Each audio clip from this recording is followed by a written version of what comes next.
She laughed loudly when she said it, making sure everyone around could hear.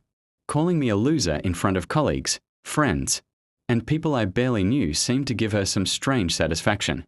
Her boss stood beside her, smiling awkwardly, and within minutes, she grabbed her coat and left the party with him, not even bothering to look back at me. The music continued, but for me, the room went silent. I stayed behind, holding a half-empty glass, pretending not to care. Inside, though, the humiliation burned. I had supported her for years, listened to her frustrations, and celebrated her small wins. Yet in one careless moment, she erased all of that. People avoided my eyes, unsure whether to comfort me or distance themselves from the embarrassment. That night, I went home alone and sat in the dark, replaying her words again and again.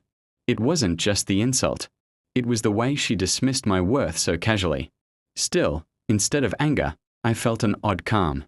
Something inside me shifted, as if a chapter had quietly closed. The next morning, I woke up early, put on my suit, and reviewed my schedule. That day was important, though no one at the party had known it.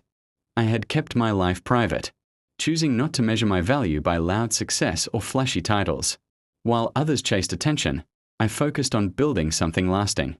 At the office, the atmosphere buzzed with tension. Her boss looked unusually nervous, whispering into his phone and avoiding conversations. A few executives I had met only once before greeted me respectfully, which caught the attention of everyone nearby. Whispers followed me as I walked through the hallway. When she arrived, her confidence from the night before was gone. She looked tired, anxious, and confused by the sudden change in how people treated me. Her smile faded when she saw me walking into the executive conference room, a place she had never been invited to enter. Inside, the meeting began, and the announcement was made. The company had been acquired, and I was introduced as one of the primary investors and the new decision-maker, overseeing several departments. The room fell quiet as the weight of those words settled in. Faces turned toward me, with surprise and curiosity.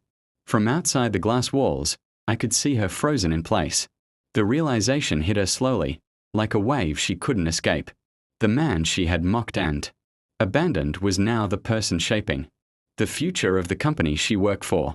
Later that day, she asked to speak with me privately. Her voice was softer, her posture uncertain, and her eyes filled with regret.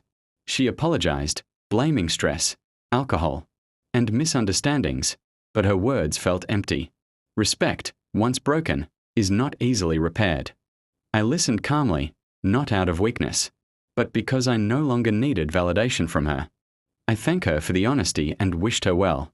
There was no revenge in my response, only closure. As she walked away, I realized success wasn't about proving others wrong. It was about knowing your worth even when no one else sees it. The night she called me a loser was the moment she lost someone who truly cared. The next time we crossed paths, there were no insults, no drama, just silence. And in that silence, she finally understood that the greatest loss wasn't me being a loser, but her failing to recognize who I truly was.